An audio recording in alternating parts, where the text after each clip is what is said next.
The ink had barely dried on the paper when Rosa Fairchild heard the creak of the porch boards behind her, and she twisted in her chair so quickly that the letter she had been writing flew from her trembling hands and tumbled across the wooden planks toward a pair of dusty boots. The year was 1882, and the afternoon sun beat down mercilessly on Raton, New Mexico, painting everything in shades of gold and amber.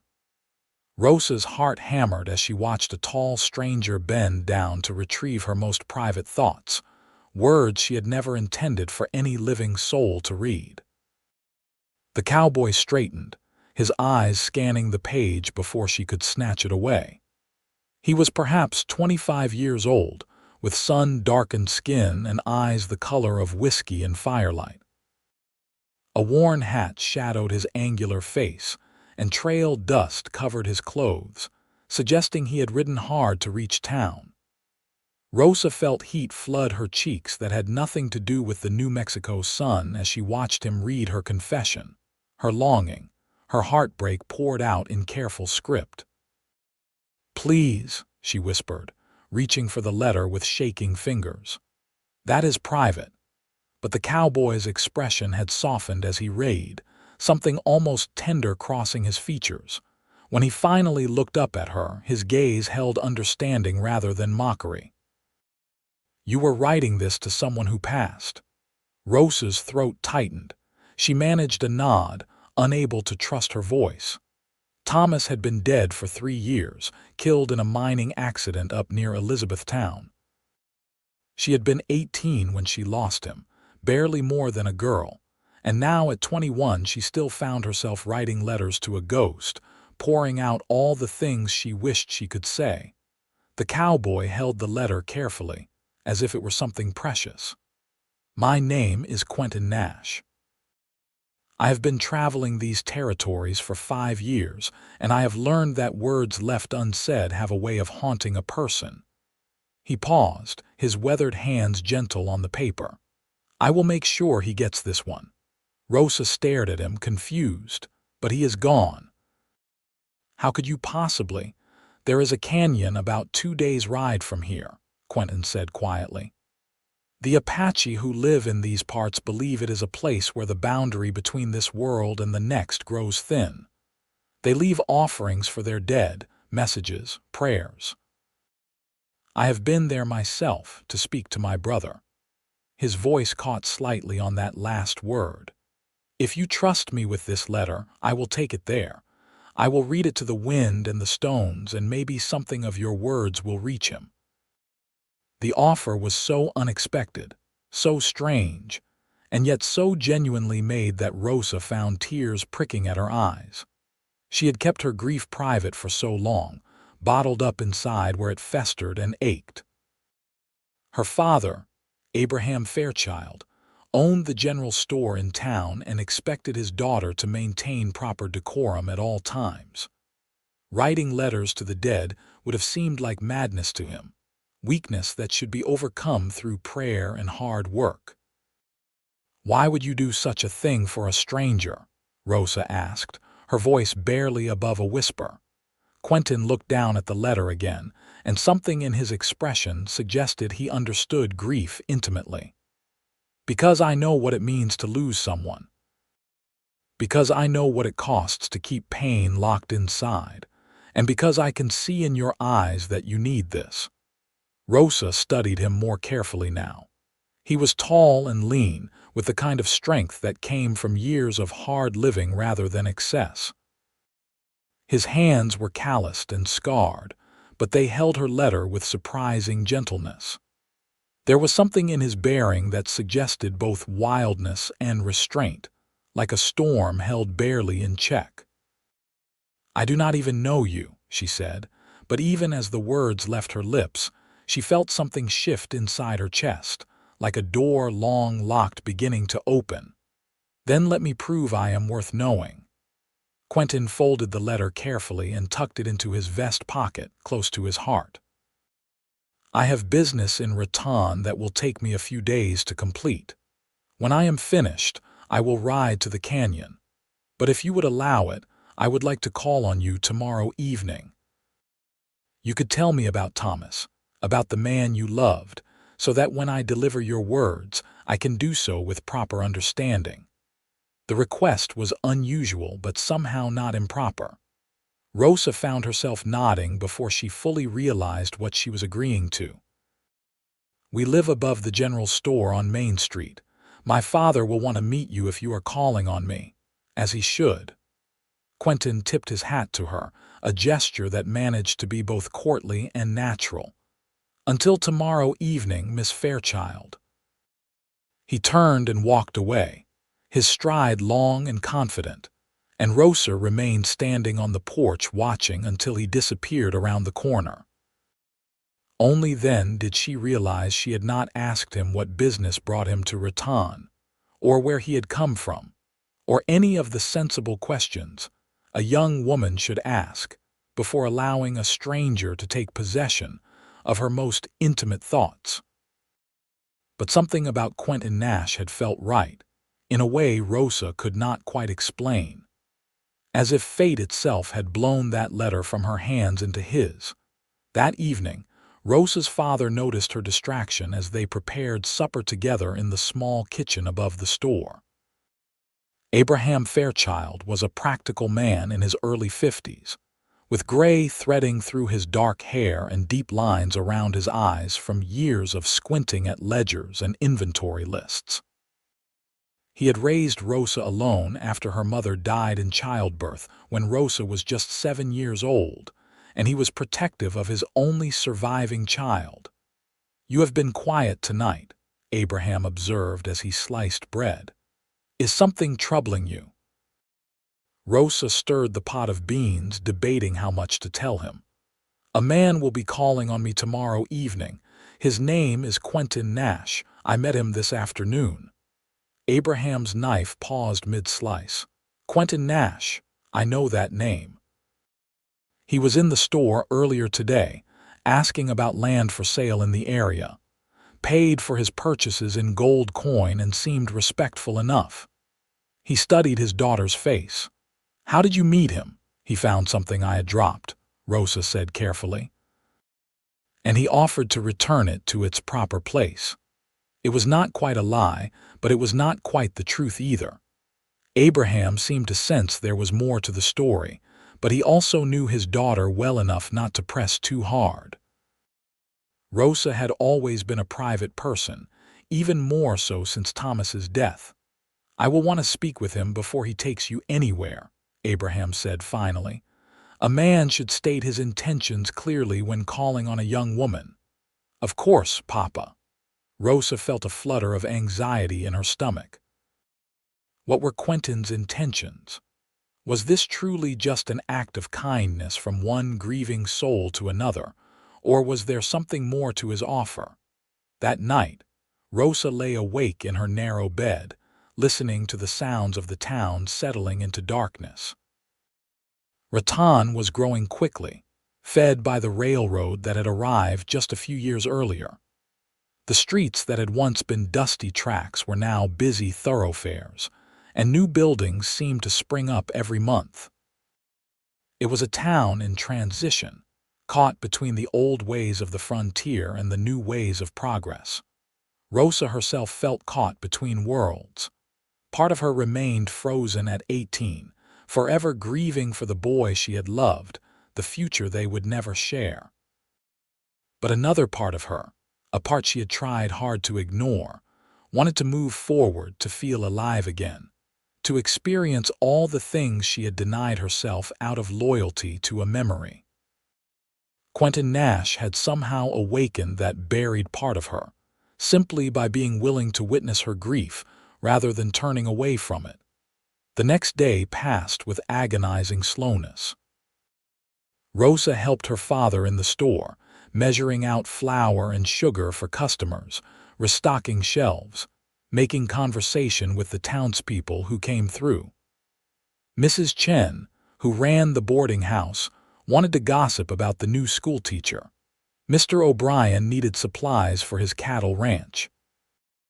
The Martinez family came in to buy fabric for their daughter's wedding dress. Rosa went through the motions, but her mind kept drifting to the evening ahead. She had chosen her best dress, a deep blue calico that brought out the color of her eyes, and had carefully braided her long auburn hair. She told herself she was not trying to impress anyone, that this was simply about being presentable, but she knew she was lying. When the knock finally came at the door just after supper, Rosa's heart leaped into her throat. Abraham answered it, and she heard the low rumble of male voices exchanging greetings. She smoothed her skirt one last time and walked into the front room. Quentin had cleaned up since yesterday. He wore a fresh shirt and had shaved, revealing a strong jawline and a small scar near his left ear. His dark hair was still damp, suggesting he had bathed recently. In his hands, he held a small bunch of wildflowers, their purple and yellow blooms bright against his tanned fingers. "Miss Fairchild." He offered her the flowers with a slight bow. "I found these growing near my camp and thought you might like them. They are beautiful, thank you." Rosa took the flowers, their stems still cool from wherever he had been keeping them. She found a jar to put them in while Abraham gestured for Quentin to sit. "Mr. Nash, my daughter tells me you will be calling on her," Abraham began, his tone polite but firm. "I would like to know something about you before I allow such a thing." Quentin sat straight in the wooden chair, meeting Abraham's gaze directly. "I understand completely, sir. I am 26 years old, originally from Kansas. My family had a ranch there until the drought of '73 destroyed it. My parents and younger brother died that winter, along with most of our livestock. I have been traveling since then, working as a ranch hand, sometimes as a guide for wagon trains. I have saved enough money to buy land and start my own place. That is what brought me to Raton." The simple honesty of his words seemed to satisfy Abraham somewhat. "And what are your intentions toward my daughter?" Rosa felt her cheeks burn, but Quentin did not seem flustered by the direct question. "Sir, I cannot claim to know what the future holds. I met your daughter yesterday under unusual circumstances, and I was struck by her strength and her honesty. I would like the chance to know her better, with your permission and hers. Nothing more than that, and nothing less." Abraham studied Quentin for a long moment, then nodded slowly. "You may take a walk with her, but be back before full dark.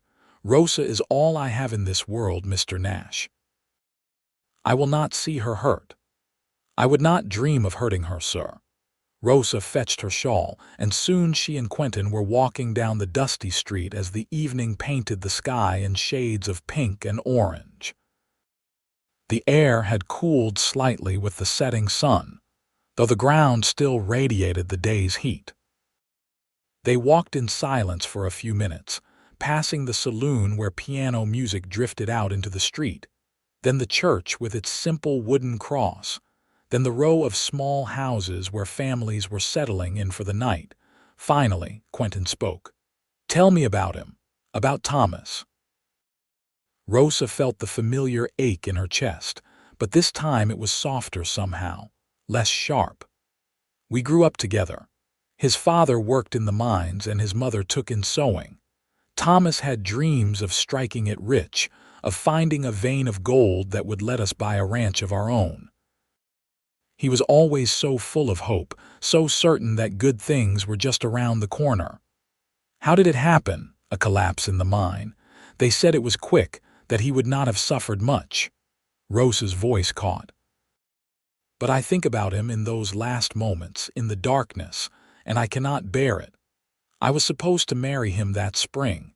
We had already picked out the land where we would build our house." Quentin was quiet for a moment, his boots making soft sounds in the dirt. "My brother Daniel was 12 when he died. He was always small for his age, not strong like our father wanted him to be. When the drought came and the food ran out, he just faded away. I used to get angry at him for not fighting harder to survive, for giving up. It took me years to realize I was really angry at myself for not being able to save him." Rosa looked at him in the fading light, seeing the grief etched into his features. "Is that why you offered to take my letter? Because of Daniel?" "Partly. But also because I saw something in you that I recognized.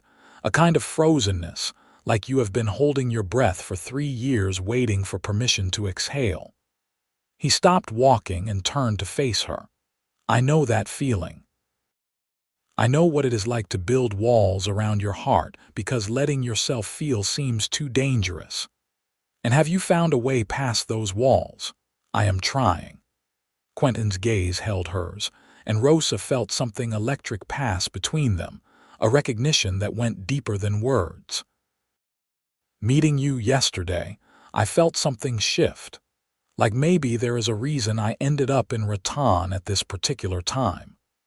They had reached the edge of town, where the buildings gave way to open land dotted with sage and juniper. The mountains rose in the distance, their peaks still holding snow despite the summer heat. Rosa could see Quentin's camp from here, a small tent and a fire ring with 2 horses picketed nearby. "Will you really take my letter to that canyon?" Rosa asked. "I gave you my word." Quentin reached into his vest and pulled out the folded paper still safely tucked against his heart. "But I have a question for you. When I return, will you let me call on you again? Not to talk about grief or the past, but to talk about the future."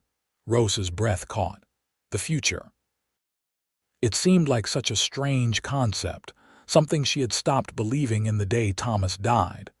But standing here with Quentin as the stars began to appear overhead, she felt the first stirring of possibility. "Yes," she whispered. "I would like that." Quentin smiled, and it transformed his whole face, chasing away the shadows that seemed to live there. "Then I will ride out tomorrow at first light. The canyon is in Apache territory, but I know the chief there. He will allow me passage. I should be back in 4 days, 5 at most." They walked back toward town slowly, neither of them in a hurry to end the evening. Quentin told her about his travels, about the places he had seen and the people he had met. He spoke of the vastness of the territories, the way the land could make a person feel both insignificant and connected to something larger than themselves. Rosa found herself relaxing in his presence, laughing at his stories, asking questions about the world beyond Rattan. When they reached the general store, Abraham was standing at the window watching. Quentin tipped his hat to Rosa, his eyes holding a promise. 4 days, maybe 5, wait for me. I will wait." She watched him walk away into the darkness, and for the first time in 3 years, Rosa went to bed feeling something other than grief. There was nervousness, yes, and uncertainty, but underneath it all was a tiny flame of hope.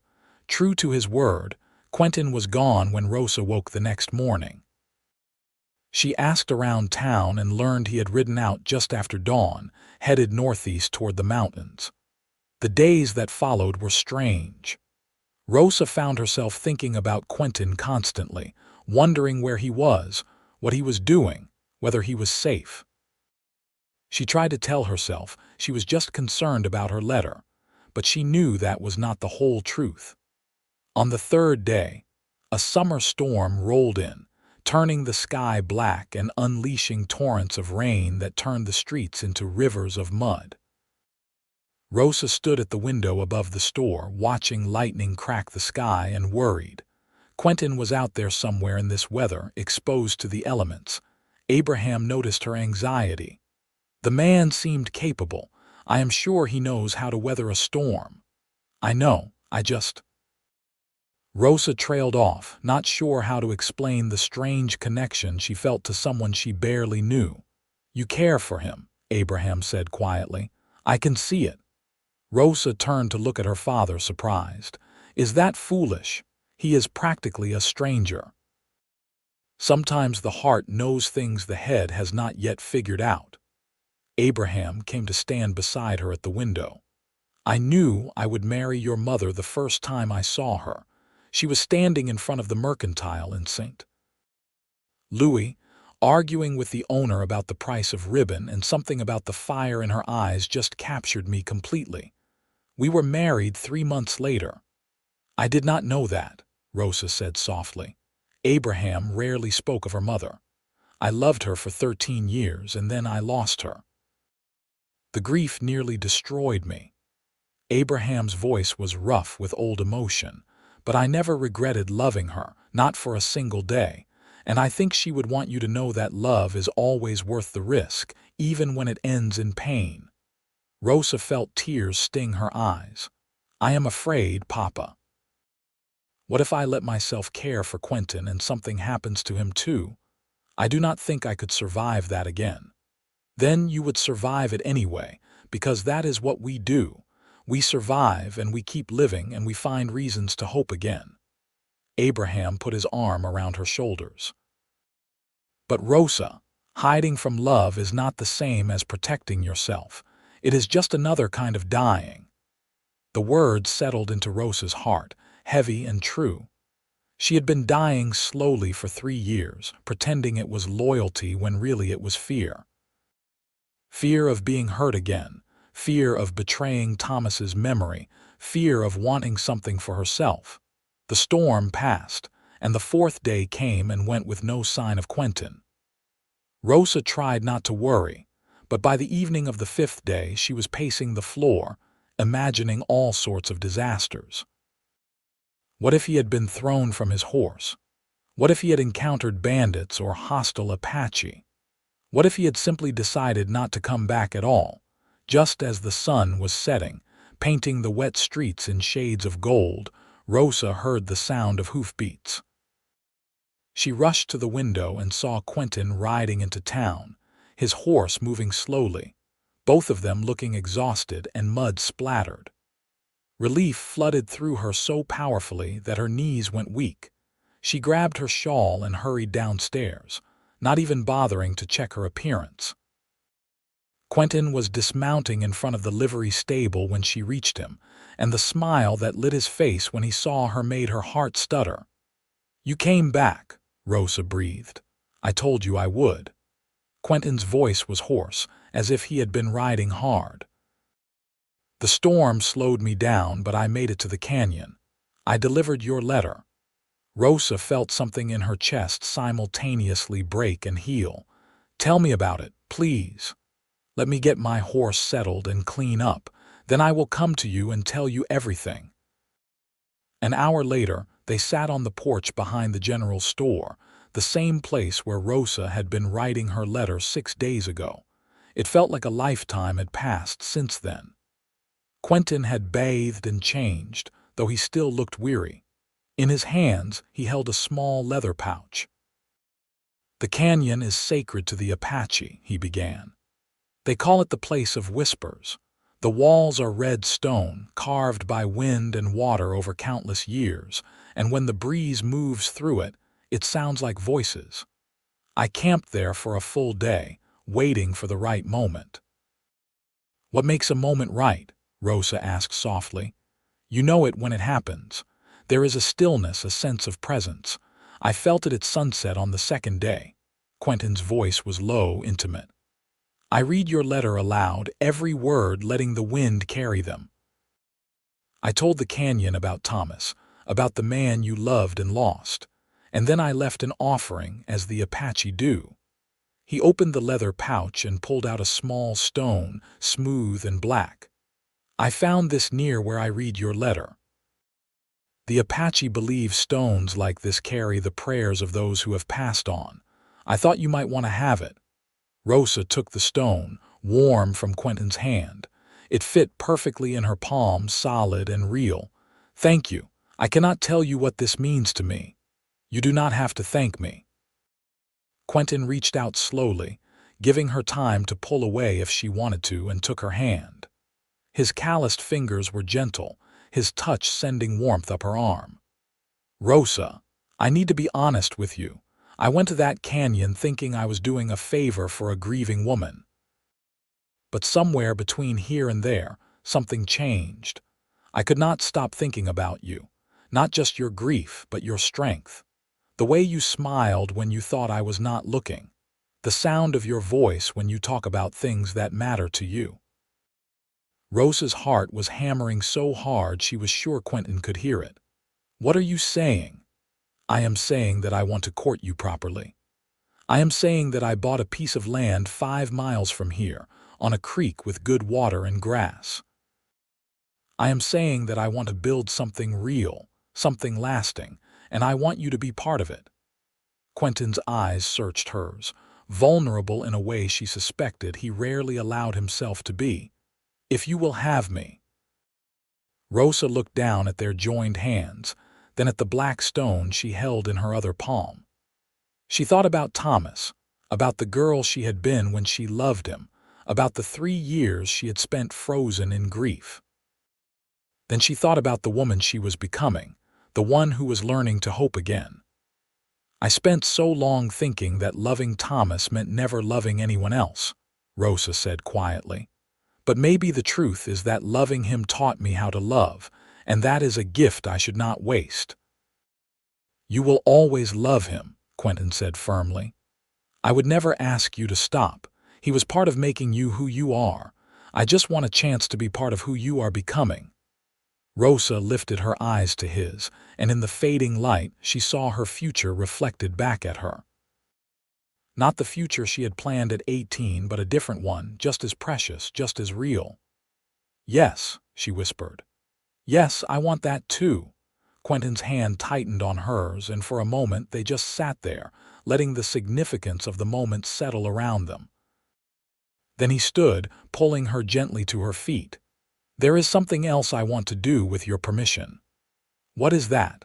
I want to kiss you. Rosa's breath caught. She had not been kissed since Thomas had not wanted anyone else's lips on hers. But looking at Quentin now, seeing the way he watched her with such careful tenderness, she found herself nodding. Quentin stepped closer, releasing her hand to cup her face with both of his palms. His touch was reverent, as if she were something precious and breakable. Then he lowered his head slowly, giving her every chance to change her mind, until his lips brushed against hers soft as a whisper. The kiss was gentle, almost chaste, but it sent sparks through Rosa's entire body. It felt like waking up after a long sleep, like taking the first breath after being underwater. When Quentin pulled back, his eyes were dark and warm, and Rosa felt tears sliding down her cheeks. "Why are you crying?" he asked gently, his thumbs catching the tears. "Because I did not think I would ever feel this way again, because I am grateful, because I am terrified." Rosa let out a shaky laugh. "Because everything is changing so fast and I do not know if I am ready." "Then we go slow," Quentin promised. "We take our time. I am not going anywhere, Rosa. I am here, and I am staying." The courtship that followed was unlike anything Rosa had experienced with Thomas. That had been the sweet, simple love of childhood friends becoming something more. This was deeper, more complex, built on a foundation of shared grief and hard-won hope. Quentin was patient, never pushing her faster than she was ready to go, but also never letting her retreat back into the safety of isolation. He came to the store every day, sometimes to buy supplies he probably did not need, sometimes just to talk with Rosa while she worked. Abraham watched their growing connection with approval, seeing how Quentin made his daughter laugh, how color had returned to her cheeks, how she moved through the world with new energy. Quentin was also working hard on his land, and sometimes Rosa would pack a lunch and ride out with him to see his progress. He was building a house, doing most of the work himself with help from a few men he had hired from town. It was a modest structure, just 3 rooms, but it was solid and well-made, with windows that caught the morning light and a porch that looked out toward the mountains. "This will be the kitchen," Quentin said one afternoon, gesturing to the space that was still just floor joists and framing. "I thought we could put a big window here so there would be plenty of light for cooking." Rosa noticed his use of "we" and felt a flutter in her stomach. They had not talked about marriage yet, not explicitly, but it hung in the air between them, an unspoken promise. That would be lovely. And here, Quentin continued, leading her to another section, this would be the main bedroom.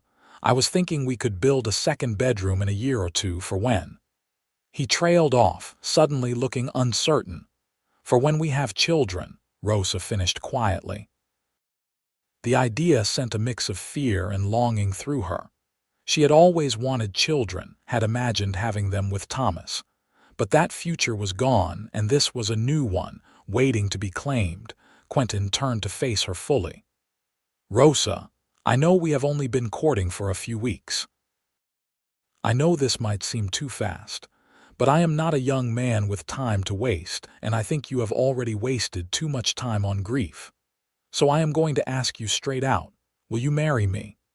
Rosa's heart stopped, then started again, racing. She looked around at the half-finished house, then out at the land stretching toward the horizon. She could see it all so clearly. The house completed, gardens planted, horses in the corral, children playing in the yard. A life. A real, full, beautiful life. Yes, she said, and it was the easiest word she had ever spoken. Yes, I will marry you. Quentin let out a breath that was half laugh, half sob, and pulled her into his arms. This kiss was different from their first, deeper and more certain, full of promise and passion. Rosa felt herself melting into him, her hands gripping his shoulders, her body fitting against his as if they had been made to stand this way. When they finally broke apart, both breathing hard, Quentin pressed his forehead to hers. I will spend every day making sure you never regret this. I know you will. They set the wedding date for 6 weeks later, in early September, when the worst of the summer heat would have passed.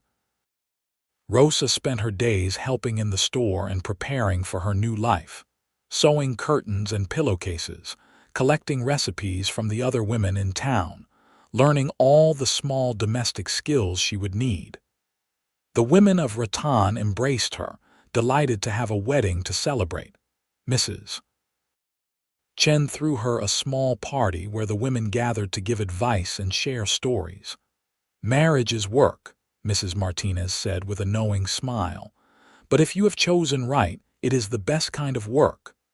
My husband and I fought like cats and dogs for the first year, Mrs. O'Brien admitted. But we learned each other's ways, and now I cannot imagine life without him, even when he tracks mud on my clean floors. Rosa listened to their stories, grateful for their wisdom and their welcome. She had been so isolated in her grief that she had forgotten what it felt like to be part of a community, to have other women to lean on and learn from. Quentin, meanwhile, was working frantically to finish the house before the wedding. He was up before dawn every day, hammering and sawing, and often worked until long after dark. Abraham started helping him in the evenings after the store closed, and Rosa would sometimes bring them dinner, sitting with the two men while they ate and watching the house take shape board by board. You are building something good here, Abraham told Quentin one evening. Not just the house, but the life you are creating with my daughter. I could not be more pleased.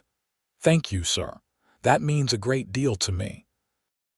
Quentin looked at Rosa, and the love in his eyes was so clear it made her ache. She is the best thing that has ever happened to me. 2 weeks before the wedding, tragedy struck. A group of outlaws rode through Rattan, robbing the bank and shooting the sheriff when he tried to stop them. The sheriff survived, but he was badly wounded and the town was left shaken and frightened. A makeshift posse formed to go after the bandits, and Quentin immediately volunteered. No, Rosa said flatly when he told her. We are getting married in 2 weeks. Let someone else go. Rosa, I am one of the best trackers in the territory. I can help find these men before they hurt anyone else. Quentin took her hands, his expression serious. I know you are afraid, but I will not hide from danger when I have skills that can help. That is not the kind of man I am. Then maybe you are not the kind of man I should marry, Rosa shot back, fear making her words sharper than she intended. Quentin flinched as if she had struck him. Do you really mean that? Rosa closed her eyes, fighting tears. No, I am sorry. I am just so afraid of losing you. I could not bear it, Quentin. Not again. You are not going to lose me. Quentin pulled her close, one hand cradling the back of her head. I promise you I will come back. I have too much to live for now. The posse rode out the next morning, 7 men including Quentin. Rosa stood in the street watching them go, her hand pressed to her mouth, fighting the urge to scream at him to come back. Abraham stood beside her, his hand on her shoulder. Have faith, he murmured. That man loves you. He will move heaven and earth to get back to you. The days that followed were agony. Rosa threw herself into work, but she could not stop worrying. Every rider who came into town made her heart leap, hoping for news. At night, she lay awake staring at the ceiling, praying to a God she was not sure was listening. 5 days after the posse left, they returned. Rosa heard the commotion in the street and rushed to the window, her heart in her throat. She counted the riders once, twice, 3 times. 7 had left. 7 were returning. When she picked out Quentin's familiar form, relief made her legs weak. She ran down the stairs and into the street, not caring who saw her throw herself into Quentin's arms as he dismounted. He caught her, holding her tight, and she felt him trembling as much as she was. I told you I would come back, he whispered against her hair. Did you catch them? We did. They are on their way to Santa Fe to face trial. Quentin pulled back to look at her face, his thumb stroking her cheek. I am sorry I scared you, but Rosa, I need you to understand something. I will always do what I think is right, even when it is dangerous. I will not be reckless, but I will not hide either. Can you accept that about me? Rosa thought about it, really thought about it. She could try to make Quentin into someone safe, someone who never took risks, but that would mean making him into someone he was not. And she had fallen in love with who he was, not who she wished he could be. I can accept it, she said finally.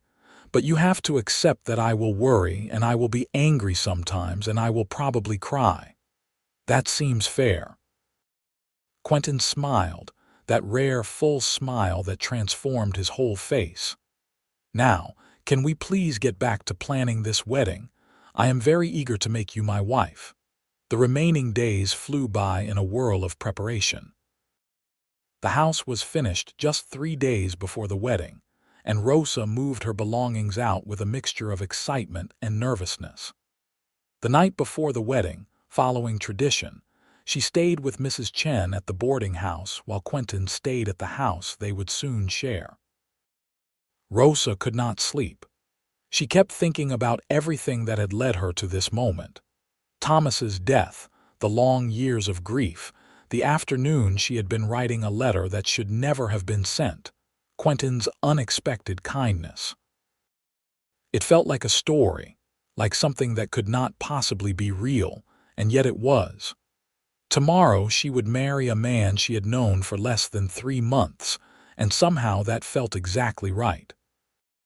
The morning of the wedding dawned clear and bright, one of those perfect September days that made New Mexico feel like paradise. Rosa dressed carefully in a gown of cream-colored silk that Mrs. Chen and several other women had helped her make. It was simple but elegant, with lace at the collar and cuffs. Her auburn hair was braided and pinned up, with a few tendrils left loose to frame her face. When she looked at herself in the mirror, she barely recognized the woman staring back. This Rosa was vibrant, alive, glowing with happiness. The ghost who had been writing letters to the dead was gone, replaced by someone ready to embrace the future.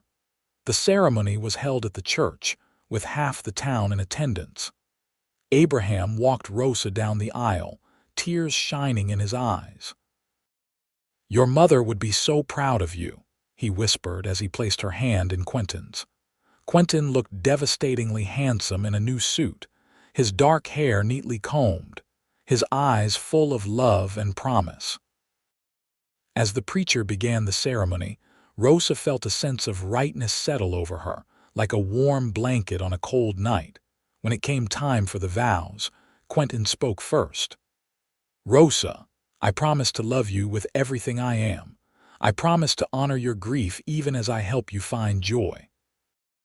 I promise to build a life with you that is worth all the risks we have taken to get here.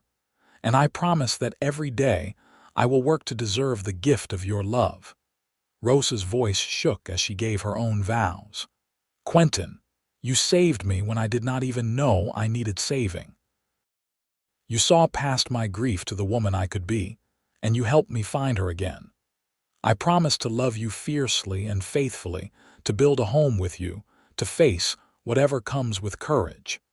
And I promise that I will never take for granted the second chance at happiness you have given me." When the preacher pronounced them husband and wife, Quentin kissed her with such tenderness that Rosa felt tears spill down her cheeks. The congregation erupted in applause, and then they were walking back down the aisle together, no longer two separate people but one joined life. The celebration afterward was held at the church hall, with food and music and dancing. Rosa found herself passed from partner to partner, whirled around the floor by men who wished her well and women who kissed her cheeks. But always her eyes sought out Quentin, and always she found him watching her with that expression that said she was his entire world. As the sun began to set, Quentin appeared at her side. "Ready to go home, Mrs. Nash?" The name sent a thrill through her. "Yes, I am ready." They said their goodbyes and rode out to the house in Quentin's wagon, the setting sun painting the landscape in gold and crimson. Rosa leaned against her husband's shoulder, feeling the solid warmth of him, letting herself relax into the reality of their marriage. The house looked beautiful in the fading light. Quentin had strung lanterns on the porch, and they glowed like fireflies in the gathering dusk. He helped Rosa down from the wagon, then surprised her by sweeping her up into his arms. "I believe there is a tradition about this," he said with a grin, carrying her across the threshold. Inside, the house was cozy and welcoming. Quentin had lit candles, and their soft light flickered on the walls Rosa had helped paint, the furniture they had chosen together, the curtains she had sewn. It was not a grand home, but it was theirs, and that made it perfect. Quentin set Rosa down gently, his hands lingering on her waist. "Are you nervous?" "A little," Rosa admitted. She had been married to Thomas in name only, never getting the chance to share a wedding night before he died. This was new territory, both terrifying and thrilling. "We have all the time in the world," Quentin said softly. "There is no rush. We move at whatever pace feels right to you." His consideration touched her deeply. Rosa reached up to cup his face, feeling the slight roughness of his jaw. "I love you, Quentin Nash, and I love you, Rosa Nash." He kissed her forehead, her cheeks, finally her lips. "More than I knew it was possible to love anyone." They moved together through the evening, learning each other with gentle touches and whispered words. Quentin was patient and tender, letting Rosa set the pace, and when they finally came together as husband and wife, it felt like a kind of magic, two wounded souls finding wholeness in each other. Afterward, they lay tangled in the sheets, the cool night breeze drifting through the open window. Rosa's head rested on Quentin's chest, rising and falling with his breathing. "Tell me what you are thinking," Quentin murmured, his fingers trailing through her unbound hair. "I am thinking about how strange life is. How loss can lead to something beautiful if you are brave enough to stay open to it." Rosa propped herself up to look at him.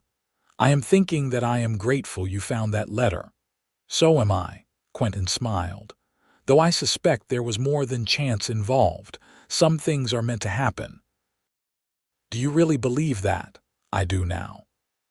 They talked long into the night, making plans for the future, sharing dreams and fears, building the foundation of their marriage with honesty and hope. When Rosa finally drifted off to sleep, safe in her husband's arms, she dreamed not of the past but of the future. Children laughing, horses running, a life rich with love and meaning. The first months of marriage were an adjustment. Rosa and Quentin had to learn each other's habits and rhythms, to navigate the small conflicts that arose when two independent people tried to build a shared life.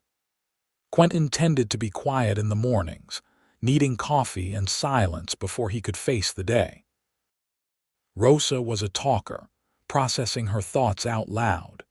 He was meticulously organized while she was more spontaneous. He liked his meals hot and on time, while she sometimes got distracted and let things burn. But they worked at it, both of them committed to making the marriage succeed. They learned to compromise, to communicate, to choose their battles. And underneath the daily negotiations of domestic life, their love continued to deepen. Quentin proved to be a skilled rancher. He bought a small herd of cattle and started breeding horses, which sold well to the army and to settlers passing through. Rosa kept a garden and chickens, selling eggs in town to bring in extra money. They worked hard, sun up to sundown, but they also made time for each other, for quiet evenings on the porch watching the sunset, for rides up into the mountains, for stolen kisses in the barn. Abraham visited often, clearly delighted to see his daughter so happy. He and Quentin had become genuine friends, and sometimes the three of them would have dinner together, talking and laughing late into the evening. It was during one of these dinners, about 4 months after the wedding, that Rosa made her announcement. She had been feeling strange for a few weeks, tired and queasy, and when she missed her monthly courses, she began to suspect what it might mean. A visit to the doctor in town had confirmed it. "I have something to tell you both," she said, her heart racing with excitement and nervousness. "I am going to have a baby." The silence that followed felt like it lasted forever. Then Quentin was on his feet, pulling her into his arms, his whole body trembling. "Truly, you are sure?" The doctor confirmed it this morning. "He thinks the baby will come in early June." Abraham was wiping tears from his eyes, beaming. "A grandchild. I am going to be a grandfather." That night, after Abraham had left and they were alone, Quentin held Rosa close, his hand resting gently on her still flat stomach. "I am terrified," he admitted. "What if something goes wrong? What if I am not a good father?" "You will be wonderful," Rosa assured him, though she understood his fear. Childbirth was dangerous, and many women did not survive it.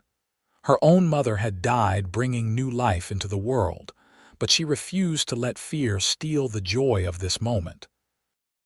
"We will face it together, whatever comes." The pregnancy progressed smoothly. Rosa bloomed, her skin glowing, her body rounding gently with their child. Quentin was constantly worried, wanting her to rest more to let him do all the heavy work. Rosa tolerated his concern with patience, understanding it came from love. As her belly grew, so did their preparations. They converted the spare room into a nursery, painting it a soft yellow. Rosa sewed tiny clothes and blankets, her hands moving with love and purpose. Quentin built a cradle from wood he had carefully selected and seasoned, carving flowers into the headboard. Spring arrived, turning the landscape green and bringing wildflowers to the meadows. Rosa's time was drawing near and everyone was on high alert. The doctor had arranged to stay nearby when her labor began, and several of the women from town had volunteered to help with the birth. The pain started on a warm afternoon in early June, right on schedule. Rosa was hanging laundry when she felt the first contraction, a tightening across her belly that made her pause. She recognized it for what it was and felt a surge of both excitement and fear. Quentin was working in the barn when she found him. One look at her face and he went pale. "The baby." It is time. The next hours were a blur of activity. The doctor arrived, then Mrs. Chen and Mrs. Martinez. Quentin was banished to the main room where Abraham joined him to wait. Rosa could hear their voices through the walls as she labored, low and worried, and she wanted to call out that she was fine, but another contraction stole her breath. Labor was harder than she had imagined, a primal experience that consumed her entire being. Mrs.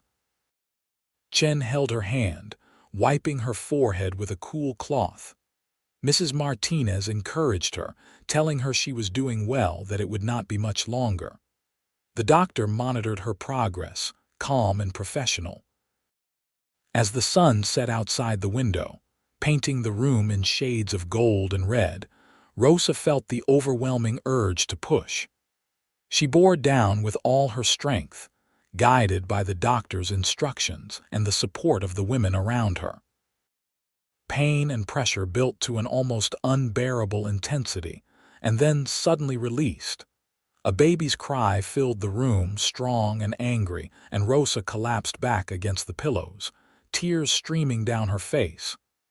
"Is the baby all right?" she managed to gasp. "You have a son," the doctor announced, smiling. "A healthy, strong son." Mrs. Martinez cleaned the baby quickly, then placed him in Rosa's arms. He was perfect, with a shock of dark hair and eyes that would probably turn the same whiskey brown as his father's. Rosa counted his tiny fingers and toes, overwhelmed with love so fierce it hurt. "Can Quentin come in?" she asked. Mrs. Chen went to get him, and a moment later Quentin burst through the door, his face showing every emotion at once: relief, joy, fear, wonder. He moved to the bedside carefully, as if afraid he might break something. "Meet your son," Rosa said softly, angling the baby so Quentin could see him better. Quentin's hands were shaking as he reached out to touch the baby's tiny fist. The infant's fingers wrapped around one of his father's callous digits, and Quentin made a sound somewhere between a laugh and a sob. "He is perfect. You are perfect. Thank you. Thank you for this gift." "What should we name him?" Rosa asked.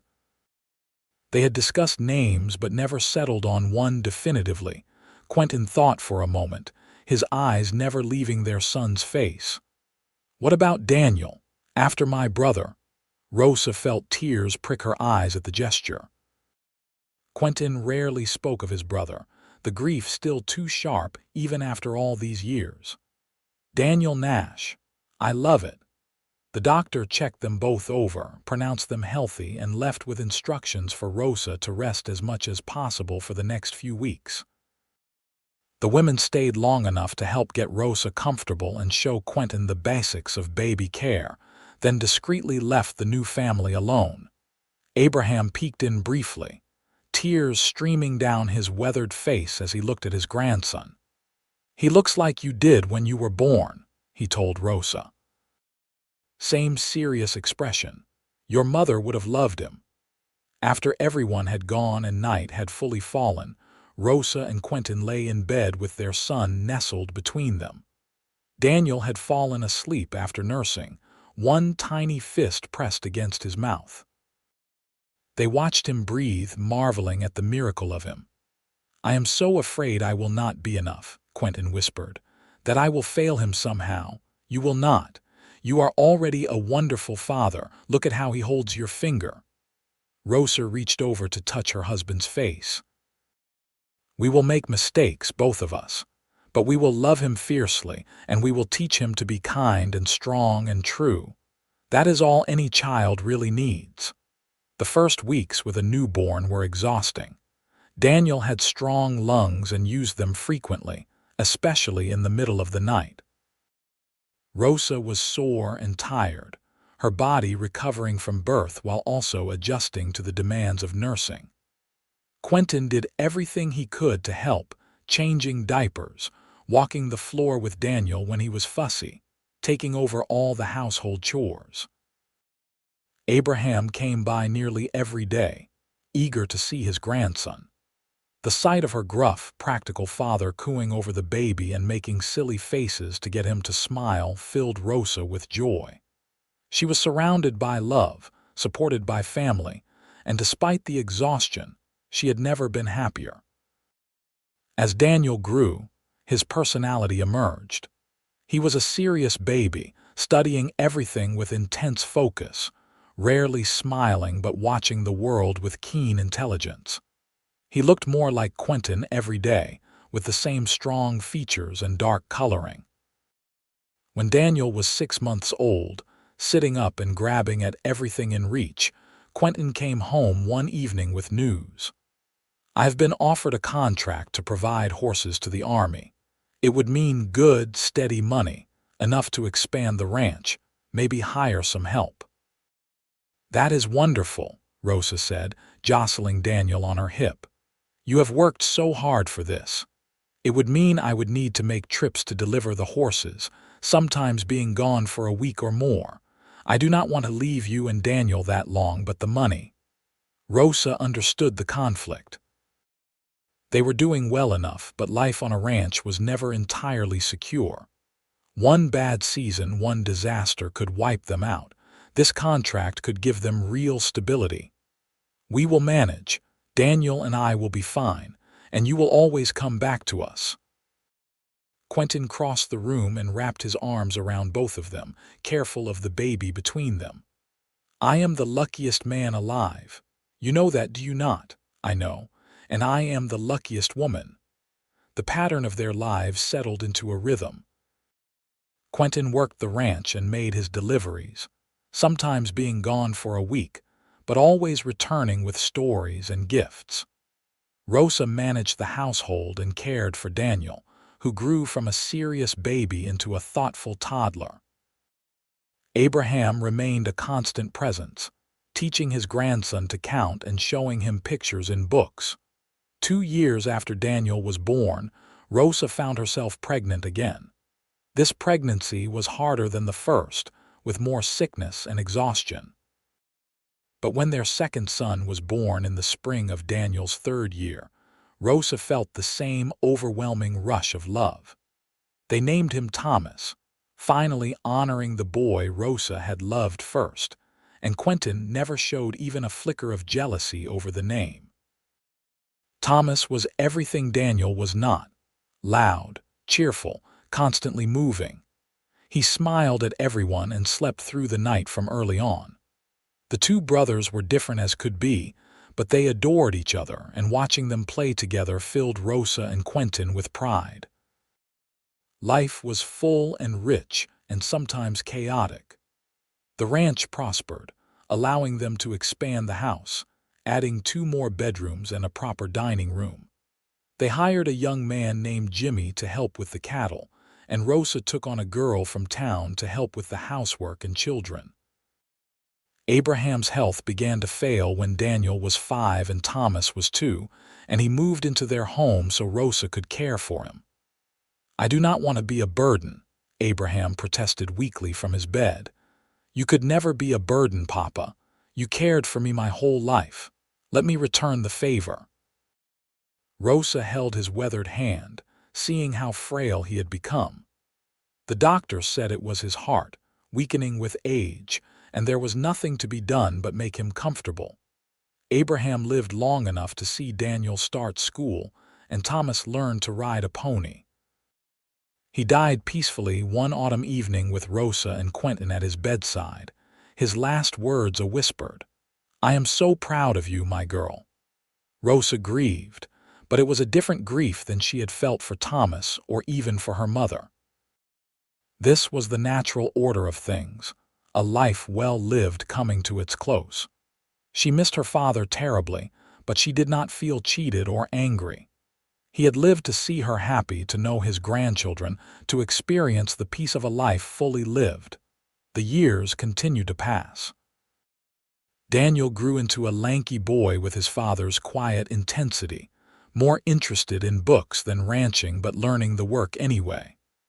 Thomas was all cowboy, happiest when he was on a horse or helping with the cattle. Rosa watched them grow with a mixture of pride and wistfulness, knowing that childhood was fleeting. When Daniel was 10 and Thomas was 7, Rosa found herself pregnant once more. She was 33 years old, and this pregnancy felt different, harder on her body. Quentin worried constantly, wanting her to rest more to let the hired help do everything. "I am not made of glass," Rosa protested, though secretly she was more tired than she wanted to admit. This time, when her labor started, it was fast and fierce. The baby came quickly, barely giving the doctor time to arrive. It was a girl, tiny and perfect, with auburn hair the same shade as Rosa's. They named her Grace, and she was the princess of the household from day one. Her brothers doted on her, and Quentin was utterly wrapped around her tiny finger. Rosa looked at her 3 children and her husband, and felt such overwhelming gratitude that it brought tears to her eyes. This life, this beautiful, messy, full life, was more than she had ever dreamed possible. She thought sometimes of that afternoon years ago when she had been writing a letter to a ghost, trapped in grief and loneliness. She thought of Quentin reading those words and making a promise that changed everything. On their 10th wedding anniversary, Quentin arranged for the children to stay with Mrs. Chen in town so he and Rosa could have an evening alone. He took her up to a meadow high in the mountains, where wildflowers bloomed and the view stretched for miles. "I want to show you something," he said, helping her down from her horse. He led her to a small cairn of stones carefully stacked. "I built this a few weeks ago. It is a memorial of sorts." Rosa looked at him, confused. "A memorial for what?" "For Thomas. For your first love, the boy who helped make you who you are." Quentin took her hand. "I know you do not talk about him much anymore, but I want you to know that I have never resented him. He loved you and you loved him, and that is a beautiful thing. Our son carries his name, but I thought maybe you would like a place where you could remember him too, separate from our family." Rosa felt tears streaming down her face. 10 years of marriage, and Quentin could still surprise her with his thoughtfulness. "Thank you. You cannot know what this means to me." "I think I can." Quentin pulled her close. "I never want you to forget him, Rosa. He was part of your story, but I am so grateful that I got to be part of your story too, that I got to love you, to build a life with you, to have children with you. You saved me just as much as I saved you." They stood there in the meadow as the sun set, holding each other, honoring the past while celebrating the present. Rosa thought about the journey that had brought her here, the grief, the letters she had written and never sent, the cowboy who had promised to deliver her words to the wind.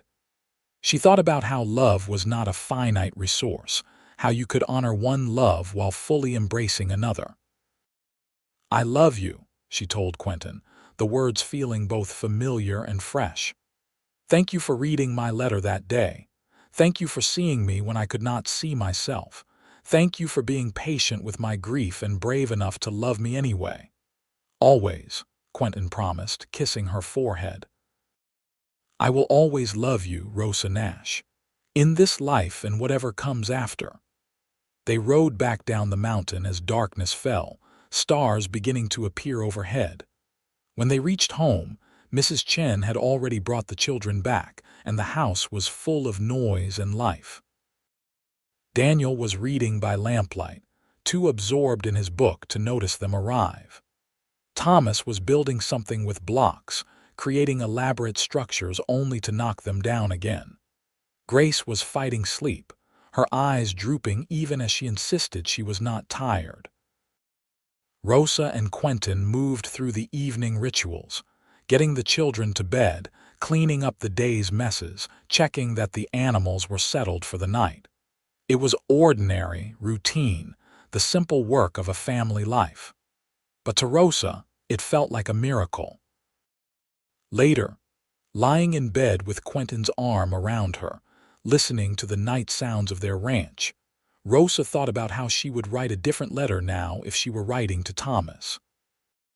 She would tell him about her husband, about her children, about the life she had built from the ashes of grief. She would thank him for teaching her how to love, and she would tell him that he had not been forgotten, that he lived on in the son who carried his name and in the memories she still held dear. But she would also tell him that she had found happiness again, that it was possible to honor the past while embracing the future, that love was not betrayal but rather the highest tribute she could pay to what they had shared. She did not need to write that letter, though. The words were enough just to think them, and she had a feeling that somehow, wherever Thomas was, he already knew. He would be glad for her, she thought. He would want her to be happy. As the years continued to pass, the ranch grew and prospered. Daniel, despite his bookish nature, proved to have a gift for the business side of ranching, keeping meticulous records and finding ways to increase their profits. Thomas became the best horseman in the county, able to gentle the wildest stallion with patience and skill. Grace grew into a spirited girl who could rope and ride as well as her brothers, much to Quentin's mingled pride and concern. Rosa watched her children grow into their own people, saw them make mistakes and learn from them, saw them develop their own dreams and hopes. It was hard to let go sometimes, to watch them become independent, but it was also beautiful. This was what she and Quentin had worked for, to raise children who were confident and capable, who knew they were loved but also knew how to stand on their own. When Daniel was 18, he announced his intention to go to college in Denver to study business and agriculture. Rosa's heart ached at the thought of him leaving, but she supported his decision. Thomas, at 15, was already talking about starting his own horse breeding operation. Grace, at 11, declared she was going to be a doctor, shocking everyone with her ambition but showing such determination that no one dared tell her it was impossible. Quentin's hair had gone gray at the temples, and lines had deepened around his eyes and mouth. But he was still strong, still capable, still the man who made Rosa's heart skip a beat when he smiled at her. They had grown into middle age together, their bodies changing but their connection only deepening. "Remember when we first met?" Quentin asked one evening as they sat on the porch watching the sunset. It had become their ritual, this quiet time together at the end of the day. "Remember how terrified I was that you would say no when I offered to take your letter?" "I was terrified too," Rosa admitted. "I thought you were either crazy or mocking me. And instead you changed my life." Rosa leaned her head on his shoulder. "You gave me permission to grieve and to heal. You showed me that it was possible to love again without betraying what I had lost." "We saved each other," Quentin said softly. "That is what I think. We were both lost, and we found our way home together." On their 20th wedding anniversary, their children threw them a surprise party. It seemed half of Rattan showed up, filling their house and spilling out into the yard. There was food and music and dancing, stories and laughter and love. Rosa looked around at all the faces, some familiar from 20 years of friendship, others new but already dear, and felt overwhelmed by gratitude. Mrs. Chen, now elderly but still sharp as ever, pulled Rosa aside. "You have built something beautiful here. A family, a home, a life. Your mother and father would be so proud. Thank you for everything, for your friendship all these years, for your wisdom, for caring about us. It has been my honor." Mrs. Chen patted Rosa's hand. "And Rosa, that cowboy of yours, he is a good man. Hold on to him." "I plan to," Rosa promised, looking across the room to where Quentin was talking with Thomas about a new horse they were considering buying. As if feeling her gaze, Quentin looked up and winked at her, and she felt the same flutter she had felt when she was 21 and falling in love. The party went late into the night, and when everyone had finally left and the house was quiet again, Rosa and Quentin walked out to the meadow behind their house. The same meadow where Quentin had built the cairn for Thomas, where they had stood together honoring the past while embracing the future. 20 years, Quentin mused. It has gone so fast. And yet it feels like I have loved you forever, Rosa said. Like there was never a time when you were not part of my life. I know exactly what you mean. Quentin pulled her into his arms and they swayed together under the stars, dancing to music only they could hear. Thank you for saying yes, Rosa. Thank you for trusting me with your heart. Thank you for building this life with me. Thank you for reading my letter, Rosa whispered. Thank you for seeing past my grief. Thank you for loving me. They stood there for a long time, holding each other. Two people who had found each other when they needed it most, and had built something lasting from their shared pain and hope. The night was cool and clear, stars blazing overhead, and Rosa thought about all the moments that had led them here. The letter that blew from her hands, the cowboy who picked it up, the promise that changed everything. Life continued its forward march. Daniel excelled in college and came home with new ideas for improving the ranch. Thomas started his breeding operation and quickly gained a reputation for producing the finest horses in the territory. Grace, true to her word, pursued her dream of becoming a doctor, fighting against prejudice and doubt but never giving up. Rosa and Quentin grew older. Their children grew up and eventually started families of their own.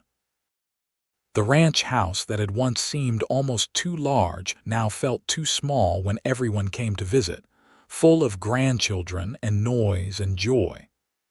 Rosa had never imagined this kind of abundance, this richness of life and love. On their 30th anniversary, Quentin took Rosa back to the canyon where he had delivered her letter so many years ago. They were both in their 50s now, their bodies not as strong as they once were, but the journey was worth it. The canyon was just as beautiful as Quentin had described, with red stone walls that seemed to glow in the afternoon light. "This is where I brought your words," Quentin said, his voice echoing slightly off the rocks. "This is where I read your letter to the wind and promised that I would take care of you." Rosa felt tears slide down her cheeks. "You kept that promise. Every single day you have kept it." "It was the easiest promise I ever made." Quentin took her hand, his grip still strong despite the years. "Rosa, I want to make you another promise now. I promise that I will love you until my last breath. I promise that when my time comes, I will go knowing that I was the luckiest man who ever lived because I got to share my life with you. And I promise that if there is anything beyond this life, I will wait for you there." "And I promise the same to you," Rosa said through her tears. "I promise that I will love you always.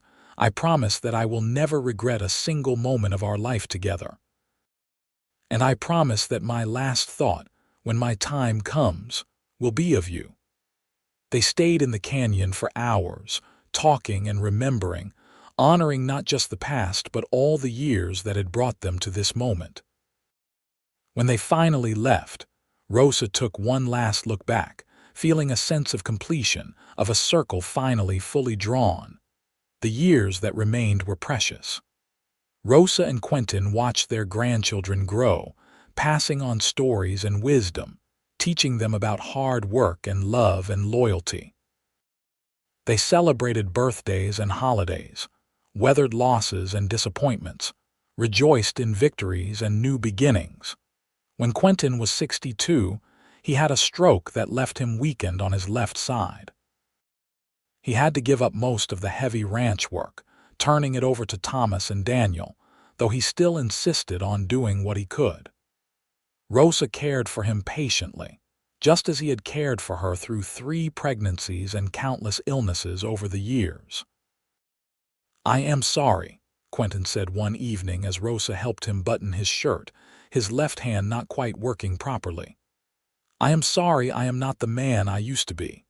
"You are exactly the man you have always been," Rosa told him firmly. Strong and brave and kind. A body that does not work as well as it used to does not change that. They had 5 more years together, 5 years of slowing down but also of deeper appreciation for each moment.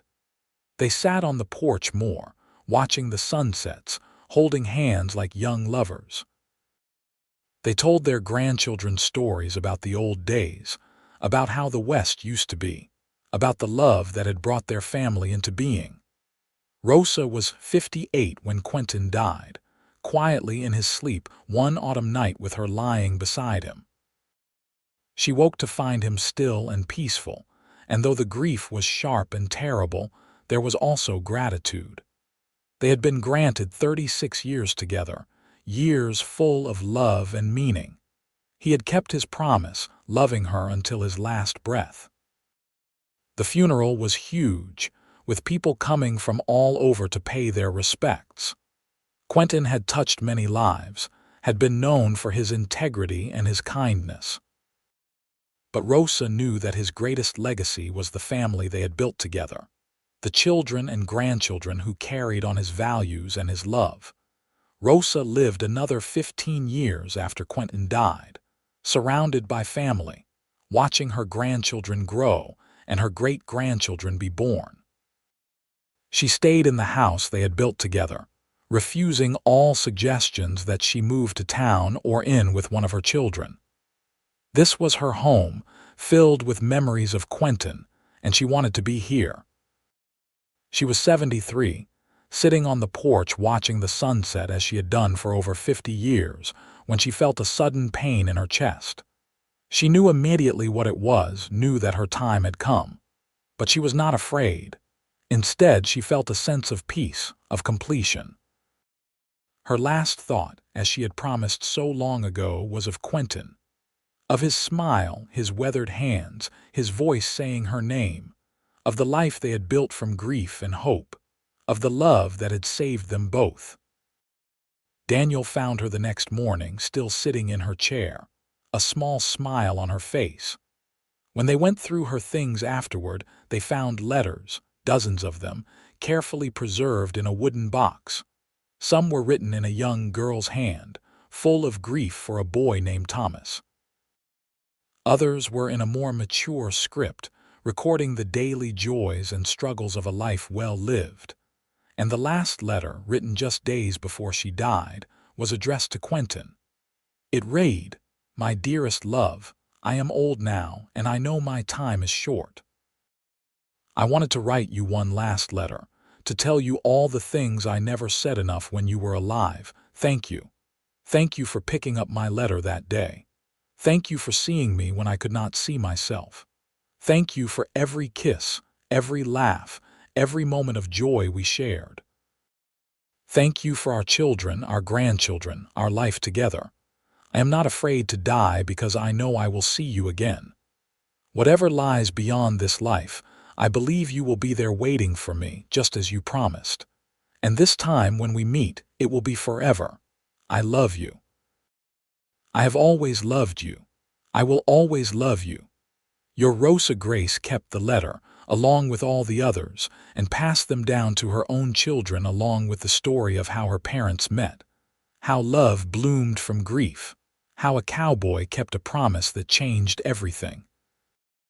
And sometimes, on quiet evenings when the wind blew just right through the canyon where Quentin had delivered Rosa's first letter all those years ago, people swore they could hear whispers, like two voices speaking words of love across the divide between worlds, keeping promises that not even death could break.